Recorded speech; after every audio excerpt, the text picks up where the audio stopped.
রাহমাতুল্লাহি ওয়া বারাকাতুহু। দীর্ঘদিন ধরে আপনাদের সাথে মত বিনিময় হয় না। অনেকে আপনারা আমাকে ব্যক্তিগতভাবে বিভিন্ন প্রশ্ন করেন, হোয়াটসঅ্যাপে অথবা ফোনে ব্যক্তিগতভাবে অনেক প্রশ্নের উত্তর দিতে হয়। পরে এটা ছাড়াও আমি কিন্তু মোটামুটি আপনাদের সাথে আগে মানে রেগুলার হয় ত্রৈমাসিক অথবা 2 মাসে অথবা 6 মাসে আমরা এরকম মত বিনিময় করতাম। আপনারা আমাকে পরামর্শ দিতেন, আপনাদের পরামর্শগুলো শুনতাম এবং তা অনুযায়ী উন্নয়ন কার্যক্রম এবং আমার রাজনীতি বলেন, জনগণের উন্নয়নের জন্য বলেন, বিভিন্ন কার্যক্রম আপনাদের পরামর্শ অনুযায়ী পরিচালিত করে এসেছি। আমি আপনাদের কাছে চিরকৃতজ্ঞ। আজকে মেজর মোহাম্মদ আলী সৃষ্টি সাংবাদিক ভাইদের সহযোগিতা দোয়ার কারণে আপনারা সবসময় আমার এবং আমার জেনারেল ভূঁইয়া পরিবারের পাশে ছিলেন, আজকেও আছেন। আলহামদুলিল্লাহ, শুকরিয়া আদায় করি মহান সৃষ্টিকর্তার কাছে। আজকে এখানে আপনাদেরকে মত বিনিময় করার জন্য ডেকেছি। আপনাদের বিভিন্ন প্রশ্নের উত্তর সরাসরি আমি দিব এবং এখানে আমার আঙ্কেলরা চলে এসছেন একটা প্রোগ্রামের কারণে। আমাদের এই 14 ডিসেম্বর, ঠিক না, 14 ডিসেম্বর আমাদের শহীদ বুদ্ধিজীবী দিবস, এই জন্য ওনারা এসছেন। আরও চেয়ারম্যান মহোদয়রা আসতেছেন। আমরা বিভিন্ন উন্নয়ন কার্যক্রম নিয়ে আমাদের উন্নয়ন কার্যক্রম দাউদকান্দিতে চলমান। এটা জাস্ট আপনাদেরকে বললাম। আপনারা আমাকে যে কোনো বিষয়ে প্রশ্ন করবেন, ইনশাল্লাহ আমি চেষ্টা করব সদুত্তর দেওয়ার জন্য। কোনো প্রশ্নের উত্তর যদি দিতে অপারগ হই তা আমাকে ক্ষমার সুন্দর দৃষ্টিতে দেখবেন। ধন্যবাদ। আপনাদের যে কোনো প্রশ্ন করতে পারেন।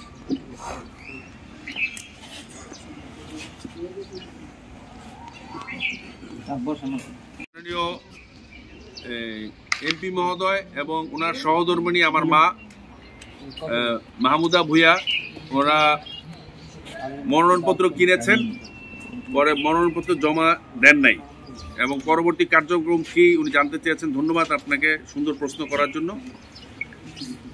প্রথমেই বলি, জননেত্রী শেখ হাসিনার আমাদের নেতা মেজর শহীদ আলী ভূঁইয়াকে 2003 সালে জুনানপুরে এসে আওয়ামী লীগে যোগদান করিয়েছিলেন। আপনারা এমন কোনো নেতার নাম বলতে পারবেন না আওয়ামী লীগে যেখানে জননেত্রী শেখ হাসিনা ওনার ওই নেতার বাড়িতে গিয়ে ওনাকে আওয়ামী লীগে যোগদান করেছেন। এবং জানেন 2003 সালে এই রাস্তাঘাটের কি অবস্থা ছিল।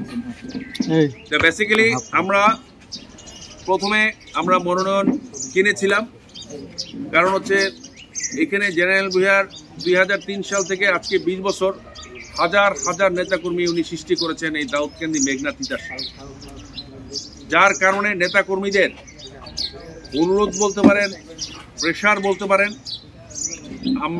আমরা আমাদের নেতা মেজর শহীদ আলী ভূঁইয়া এবং ওনার সহধর্মিণী কিনেছিলেন। পরবর্তীতে কেন সরে এসছি, কেনার পরে মনোনয়ন জমা দেওয়ার পূর্বে জননেত্রী শেখ হাসিনা, মাননীয় প্রধানমন্ত্রী, উনি জেনারেল ভূঁইয়াকে ফোন দেন ব্যক্তিগতভাবে, তারিখটা ভুলে গেছি। দুপুরবেলা ফোন দিয়ে বললেন, ওনার একজন কর্মকর্তা ফোন দিয়ে বললেন যে ফোন দিয়ে উনি পান নাই। পরবর্তী আমাদের আগের ইউনো মহোদয়কে ফোন দিয়েছেন, ফোন দিয়ে বললেন যে মাননীয় প্রধানমন্ত্রীর সাথে দেখা করতে হবে এবং কথা বলতে চাচ্ছে ওই ঊর্ধ্বতন কর্মকর্তা। পরবর্তীতে ঊর্ধ্বতন কর্মকর্তার নাম জানার পরে আমি ফোন দিই। ফোন দেওয়ার পরে ওনার সাথে কথা হয়, আমার নেতা মেজর শহীদ আলী ভূঁইয়া উনি কথা বলেন। কথা বলার পরে ওনাকে টাইম দেওয়া হয় যে 6:30টার সময় দেখা করতে বলেছেন। তারিখটা ভুলে গেছি, কত তারিখ, 28 তারিখে। আচ্ছা, তারপরে আমি এবং আমার মা আমরা সন্ধ্যা 6:30টার সময় গণভবনে উপস্থিত হই। আপনার প্রশ্নের উত্তরে বলি, সেটা গণভবনে উপস্থিত হওয়ার মাননীয় প্রধানমন্ত্রী আমাদের সাথে দীর্ঘ 45 মিনিট মত বিনিময় করেছেন। আমি খুব গর্বিত এবং সম্মানিত যে মাননীয় প্রধানমন্ত্রী আমাদেরকে ডেকে নিয়ে গেছেন। 45 মিনিট উনি আমাদেরকে সময় দিয়েছেন এবং আমি আশ্চর্য হয়েছি। 1996 সালে উনি যখন স্মৃতিচারণ করলেন আমাদের সাথে, 1996 সালে মাননীয় প্রধানমন্ত্রী যখন বিরোধী দলের নেত্রী ছিলেন, তখন জেনারেল ভূঁইয়াকে উনি আমাদের সামনেও ধন্যবাদ দিলেন যে উনি যে তখন গণতন্ত্র রক্ষা করার লক্ষ্যে একটি সামরিক কূ উনি প্রতিহত করেছিলেন। ওই সময়কার স্মৃতি উনি আমাদের সাথে শেয়ার করেছেন। উনি আমাদের সাথে শেয়ার করেছেন দুরানপুরের কথা, উনি শেয়ার করেছেন ওই দাউদকান্দি আসনটি স্বাধীনতার পরে পুনরুদ্ধার করে দিয়েছেন, অনেক কিছু 45 মিনিট অনেক কথা হয়েছে। এই কথার এক পরিপ্রেক্ষিতে উনি আমাদেরকে, আমি ওনার পরামর্শ কিন্তু আমাদের জন্য নির্দেশ। আমরা সেনাবাহিনী যেহেতু আমার সিনিয়র যখন আমাকে কোনো পরামর্শ দিবে আমরা ধরি নেই it is order for me. উনি উইথ এ গুড জেনারেসিটি উনি বলেছেন যে নির্বাচন করার দরকার নেই, এবং উনি আমার কর্মকাণ্ড সবই ওনার অবগত।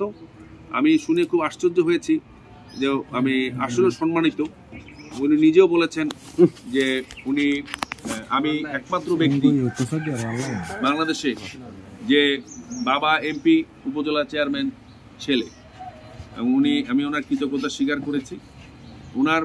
ওনার পরামর্শের প্রেক্ষিতে এবং ওনার নির্দেশের প্রেক্ষিতে আমরা নির্বাচন থেকে নিজেদেরকে প্রত্যাহার করে নিয়েছি, মানে সরিয়ে রেখেছি। ধন্যবাদ। সবার সামনে একটু পানির বোতল দাও। পরবর্তী নির্দেশ, আমরা এখন নৌকার বাইরে যাওয়ার আমাদের কোনো সুযোগ নাই। জেনারেল ভূঁইয়া এই আসনে নৌকার পুনরুদ্ধার করেছে স্বাধীনতার পরে। নৌকার পক্ষে, আওয়ামী লীগের পক্ষে হাজার হাজার নেতাকর্মী সৃষ্টি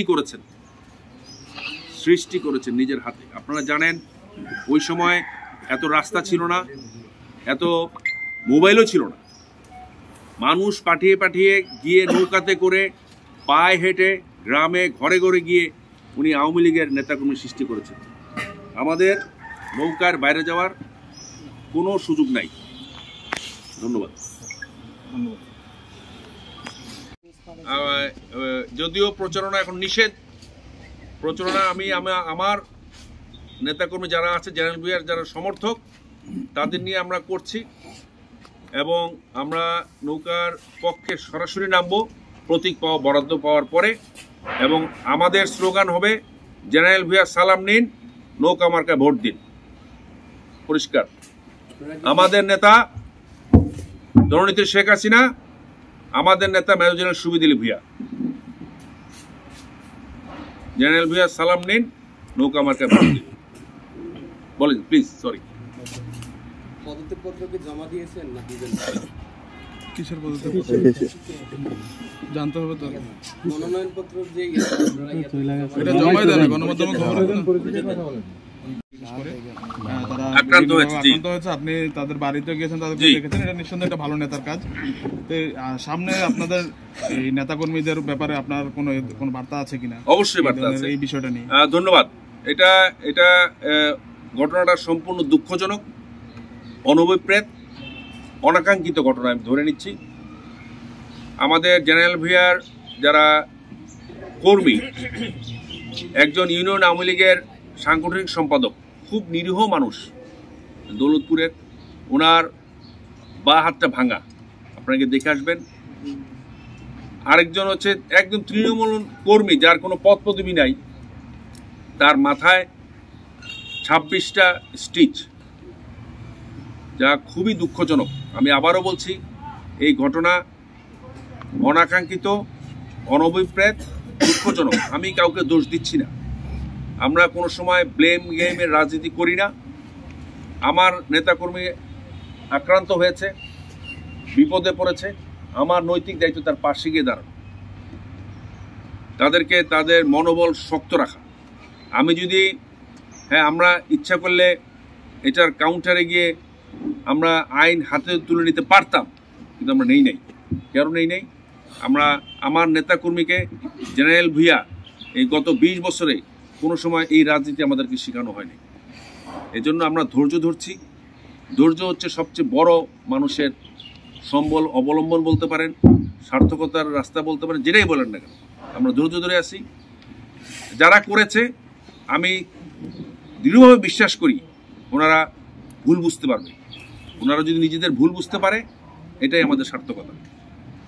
আমরা যদি এখন আমার নেতাকর্মী গিয়ে যদি যারা মেরেছে তার গিয়ে আরেকটা বাম হাত ভেঙেছে, তার ডান হাতটা ভেঙে দিয়ে আসলো, এটাতে কোনো লাভ হবে না। এটাতে সহিংসতা বৃদ্ধি পাবে, শত্রুতা বৃদ্ধি পাবে।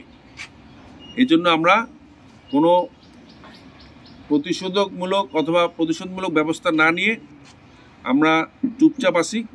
আমি দৃঢ়ভাবে বিশ্বাস করি যারা এই কর্মকাণ্ডের সাথে জড়িত তারা একদিন বুঝতে পারবে যে তারা ভুল করেছে। ধন্যবাদ। আপনি সবাইকে আমন্ত্রণ জানিয়েছেন, আন্তরিক ধন্যবাদ। একই সঙ্গে ভিটামিন ডিও পাওয়া যাচ্ছে, রৌদ্রোজ্জ্বল আবহাওয়া আজকে দেখা হলো, ভিটামিন ডিও পেলাম, গেট টুগেদার হলো। আমার কোশ্চেন হচ্ছে, সামনে নির্বাচন ইতিমধ্যে আপনি ঘোষণা দিয়েছেন আপনি নৌকার পক্ষে কাজ করবেন, এ নিয়ে I have a question. My question is, after election we see 2 or 3 pictures.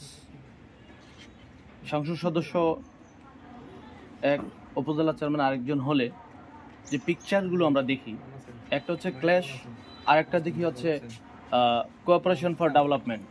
Like আমরা রাজীব ফখরুল ভাই এবং আজাদ ভাই ক্ল্যাশ দেখছি আমরা। আবার অনেক জায়গায় দেখছি উন্নয়নের স্বার্থে কোঅপারেশন।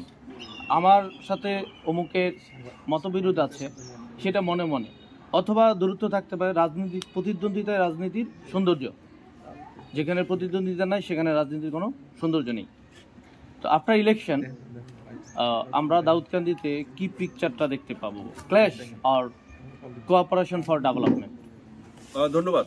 উনি একটা খুব সুন্দর প্রশ্ন করেছেন, যেটা দাউদকান্দির ইতিহাসে কোনো সময় হয় নাই, সম্ভবত প্রথম। যে ধরেন,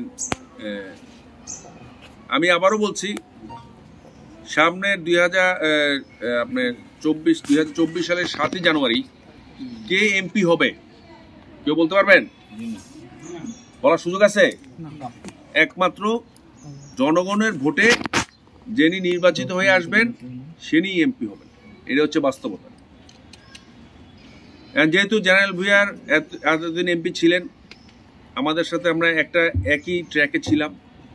ইনশাল্লাহ যিনি এমপি হয়ে আসুক না কেন, উপজেলা চেয়ারম্যান হিসেবে আমার নৈতিক দায়িত্ব ওই এমপি মহোদয়কে, নির্বাচিত এমপি মহোদয়কে সার্বিক সহযোগিতা করা। এখন যদি সহযোগিতা না করে অন্যান্য আসনে অথবা অন্যান্য উপজেলায় যে বিভেদ সৃষ্টি হয়, যে সংঘর্ষ সৃষ্টি হয়, এই সংঘর্ষের পথ অবশ্যই আমি যাব না। কারণ আমি বললাম একটু আগে, আমার একজন সিনিয়র নেতার বাঁ হাতটা ভাঙা, একজনের মাথায় 26টা স্টিচ। আমরা কিন্তু আল্লাহ তাআলা আমাদেরকে এই ঘটনার পরিপ্রেক্ষিতে আমরা প্রতিশোধ নেওয়ার জন্য ওই শক্তি, ক্ষমতা মহান সৃষ্টিকর্তা আমাকে দিয়েছে, কিন্তু আমরা ব্যবহার করি নাই। আমরা কেন করি নাই? আমরা চাই যারা এই ঘটনা ঘটিয়েছে তাদের মধ্যে শুভবুদ্ধির উদয় হোক। অনুরূপভাবে যিনি এমপি হয়ে আসবেন না কেন, উপজেলার চেয়ারম্যান হিসাবে আমার পরিষদ রয়েছে, পরিষদের চেয়ারম্যান মহোদয় আরও আসতেছেন, এখানে আর 2-3 জন আছেন, আরও আসবেন। আমাদের দায়িত্ব হবে জননেত্রী শেখ হাসিনার উন্নয়নে যে ধারাবাহিকতা রয়েছে, এতদিন যেভাবে দাউদকান্দিতে ধারাবাহিকতা চলছে, অনুরূপভাবে এটা চলমান থাকবে। আমরা কোনো গ্রুপিংয়ের রাজনীতি করবো না ইনশাল্লাহ। ধন্যবাদ। কমপ্লেক্সটা আসলে আপনাদের ভালো লাগে? এখন ভালো লাগে, আরো ভালো লাগবে। আমরা সেনাবাহিনীর সৈনিক, আমাদেরকে যখন যেখানে পোস্টিং দেওয়া হয় সেখানেই আমরা থাকতে অভ্যস্ত। আমি যখন হিল ট্র্যাক্সের বিলাইছড়ি, জুরাছড়ি ক্যাম্পগুলো ছিলাম ইন্ডিয়ান বর্ডারে, পুরো ঘরের মধ্যে থাকতাম। মোবাইল ছিল না, 1994, 95, 96, কারেন্ট নাই, মশার কামড়, ম্যালেরিয়া। আমরা ওখানে থাকছি। কেন থাকছি? আমরা প্রশিক্ষণপ্রাপ্তভাবে। আমি উপজেলা চেয়ারম্যান নির্বাচিত হওয়ার পরে এই বিল্ডিংটাকে রিনোভেট করে এখানে বসবাস করছে আমার পরিবার ছাড়া দীর্ঘ 7 বছর। আপনি বলেছেন যে আগামীতে যদি যিনি এমপি হোক না কেন আমি আমার আগের কার্যক্রম অব্যাহত রাখবো কিনা। আমার আগের যে কার্যক্রম ছিল এর থেকে আমাকে আমার রাজনীতিতে এস্টাবলিশড হওয়ার জন্য আরো বেশি আমাকে জনগণের সাথে থাকতে হবে। আপনি যদি আমার করোনাকালীন সময় আমার কার্যক্রমে যদি 100-তে 40 দেন, আবার যদি কোনো বিপদ আসে দাউদকান্দিবাসীর পাশে আমি আমার কার্যক্রম যেন 100-তে আমি 80 পাই, যিনি এমপি হোক না কেন আমার এটা বিষয় না। আমার কার্যক্রম আমার জনগণ, আমার জনগণের পাশে আছি, থাকবো, এটাই হচ্ছে বাস্তবতা। আমার কার্যক্রম আরো বাড়াতে হবে বেশি। এই যে আজকের একটি মত বিনিময় করতেছি, যদিও আমি দুঃখিত এবং ক্ষমা প্রার্থী, দেরি হয়ে গেছে, আমার আগেই করা উচিত ছিল। আমি আগে রেগুলারই করতাম, সরাসরি কথা বলতাম, সরাসরি উত্তর দিতাম, বাট ব্যস্ততার কারণে হয়ে ওঠে নাই। এখন আমি ফ্রি, এখন আমি আরো রেগুলার আপনাদের সাথে মিশতে পারবো। এখন বলি, আগে কিন্তু সত্যি কথা বলতে কি আগে আমাকে 2টা দায়িত্ব পালন করতে হইতো, 2-3টা। একটা হচ্ছে মাননীয় এমপি মহোদয়ের, 2 নাম্বার হচ্ছে উপজেলা চেয়ারম্যানের, 3 নাম্বার হচ্ছে রাজনীতি।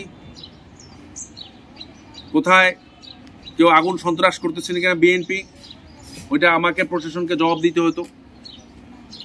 ওবায়দুল কাদের স্যার একদিন ফোন দিয়ে বলতেছে যে খালেদা জিয়ার যাওয়ার সময়, বহর যাওয়ার সময় কে জানি দাউদকান্দিতে একটা ইলেটগঞ্জে কোথায় জানি কাকে জানি ইট মারছে, সাথে সাথে ফোন করে বলছে।